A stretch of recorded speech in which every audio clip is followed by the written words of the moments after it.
अगर आप गरुड़ पुराण में विश्वास रखते हैं तो हमारे इस वास्तु सागर यूट्यूब चैनल को जरूर सब्सक्राइब करें। दोस्तों, हिंदू धर्म में जी के जन्म से लेकर मृत्यु तक 16 संस्कार होते हैं।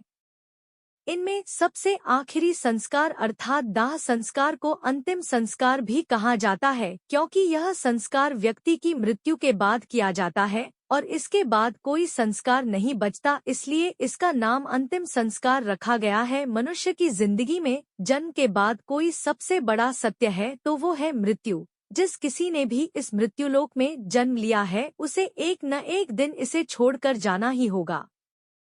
जो व्यक्ति इस सत्य को समय रहते समझ जाता है वो अपने मरने के बाद मोक्ष पाने का प्रयास करता है। दोस्तों, मरने के बाद भी कुछ कम ऐसे हैं जो अगर मृतक के परिवार द्वारा विधि पूर्वक किए जाएं तो मृतक की आत्मा को मुक्ति मिलती है। इन्हीं विधि में से एक है मृत व्यक्ति के अंतिम संस्कार के समय किए जाने वाली कपाल क्रिया। आइए पहले जान लेते हैं कि यह कपाल क्रिया होती क्या है और इसे कब किया जाता है। मृत व्यक्ति के शरीर को जलाते समय मृतक के सिर पर 3 बार डंडा मारकर इसे फोड़ा जाता है, इसी को कपाल क्रिया कहते हैं। यह अंतिम संस्कार का महत्वपूर्ण हिस्सा है। इसके बाद ही शव पंच तत्व में विलीन हो जाता है। हिंदू धर्म में अंतिम संस्कार में इस क्रिया को करना अन्य यह होता है यदि इस क्रिया को सही से संपन्न नहीं किया गया तो मरने वाले व्यक्ति की आत्मा को शांति नहीं मिलती। लेकिन क्या आप जानते हैं कि ऐसा क्यों किया जाता है और चिता में शव के सिर पर डंडा मारने का हमारे ग्रंथों में क्या महत्व है? शास्त्रों के मुताबिक ऐसा करने से मरने वाले की आत्मा को शांति मिलती है, मगर इसके अलावा एक और वजह है जिसके चलते ऐसा किया जाता है। तो क्या है इसका कारण, आइए जानते हैं इस वीडियो में। दोस्तों, गरुड़ पुराण के 10वें अध्याय में दाह संस्कार क्रिया का विस्तार से वर्णन किया गया है। इसी अध्याय में शव के कपाल पर प्रहार करने की प्रक्रिया से जुड़े कई और धार्मिक तथ्यों का भी वर्णन किया गया है। गरुड़ पुराण में मनुष्य के अंतिम संस्कार को लेकर एक निश्चित विधि विधान का वर्णन मिलता है, जिसका पालन हिंदू धर्म में किसी भी व्यक्ति के अंतिम संस्कार के समय होता ही है। गरुड़ पुराण के अनुसार मृत्यु के पश्चात अंतिम संस्कार के समय शव को मुखाग्नि दिए जाने के बाद बांस के डंडे पर एक लोटा बांधकर शव के सिर पर घी डाला जाता है। ऐसा इसलिए किया जाता है ताकि अग्नि दाह के समय शव का सिर अच्छे से चल सके। इसके पीछे का एक कारण यह भी है कि मनुष्य के सिर की हड्डी बाकी अंगों की अपेक्षा ज्यादा मजबूत होती है, इसीलिए उसे अच्छे से अग्नि में जलाने के उद्देश्य से ही शव की खोपड़ी पर यह ही डाला जाता है। अब प्रश्न यह उठता है कि शव के कपाल को पूर्ण रूप से नष्ट करना क्यों आवश्यक है? वास्तव में इसे करने के पीछे का कारण भी गरुड़ पुराण में वर्णित है। गरुड़ पुराण के अनुसार सिर के ऊपरी हिस्से को ब्रह्मरंध्र कहा जाता है। मरने के बाद जिन व्यक्तियों की आत्मा शरीर के ऊपरी हिस्से से निकलती है उन्हें मोक्ष प्राप्त होता है। इसी तथ्य के प्रतीक स्वरूप यह कपाल क्रिया की जाती है। गरुड़ पुराण में स्पष्ट लिखा है, ऐसा करने से मृत आत्मा को पितृलोक की प्राप्ति होती है। इस क्रिया को करना कलयुग में आजकल इसलिए भी जरूरी हो गया है कि अगर सिर्फ पूरी तरीके से नहीं जलता तो अघोरी और तांत्रिक लोग बची हुई हड्डी उपयोग करके तंत्र विद्या और सिद्धियां प्राप्त करने का प्रयास करते हैं।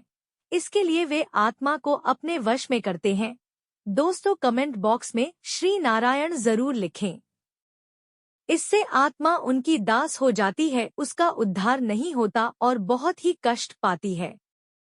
इस कारण से भी कपाल क्रिया करना आवश्यक है। इसके अलावा एक धारणा यह भी है कि अगर कपाल क्रिया नहीं की जाए तो मृतक के प्राण पूर्ण रूप से स्वतंत्र नहीं होते और उसके नए जन्म के मार्ग में बाधा उत्पन्न हो जाती है, जो कि उसके प्रियजन बिल्कुल भी नहीं चाहेंगे। इसीलिए के परिवार द्वारा अंतिम संस्कार की किसी भी प्रक्रिया में ढील नहीं दी जाती। विभिन्न धर्मों में मनुष्य के अंतिम संस्कार से जुड़ी अलग अलग मान्यताएं और विधि विधान है। जैसे कि इस्लाम धर्म में मृत्यु के बाद उनके शव को जलाया नहीं जाता बल्कि दफनाया जाता है, जबकि है हिंदू धर्म में मृतक के शव को जलाने की मान्यता है। आइए आपको बताते हैं उन मान्यताओं के बारे में जिसमें मरने के बाद मृत शरीर के सर पर डंडे से प्रहार करना महत्वपूर्ण बताया गया है। प्रचलित मान्यताओं के बीच एक विधि का वर्णन श्राद्ध चंद्रिका पुस्तक में भी वर्णित है, जिसके अनुसार सिर में ब्रह्मा का वास माना गया है।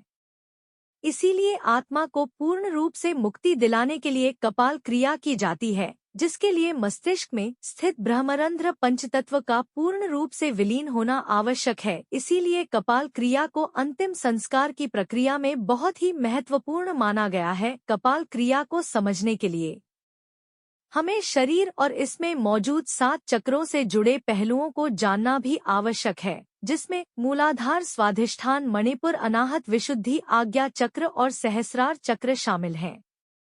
इनमें से सहस्त्रार चक्र को कपाल क्रिया से सीधा जुड़ा हुआ माना जाता है।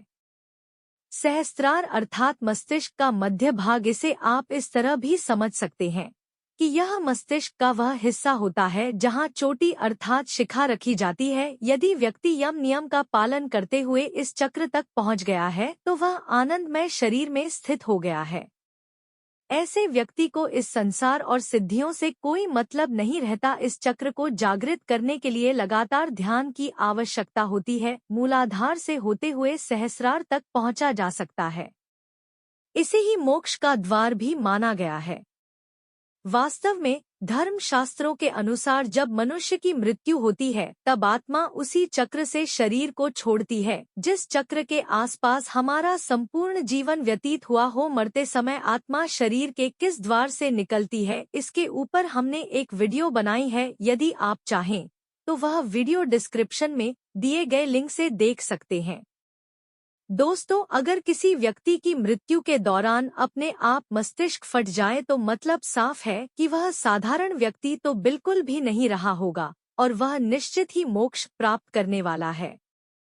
हिंदू धर्म में वर्णित कपाल क्रिया से जुड़ी ये बातें हिंदू धर्म में विश्वास रखने वाले लोगों के लिए इसी नियम से कम नहीं है, चाहे आप इन मान्यताओं में विश्वास रखते हैं या नहीं। यह मान्यताएं अप्रत्यक्ष रूप से आपके जीवन से लेकर मरण तक आपसे जुड़ी हुई हैं। दोस्तों, आशा करते हैं कि आपको हमारी यह पोस्ट पसंद आई होगी। ऐसी ही वीडियो के लिए हमारे चैनल वास्तु सागर को सब्सक्राइब कर लीजिए। सर्वे शुभम भक्षी। आइए मिलते हैं अगली वीडियो में।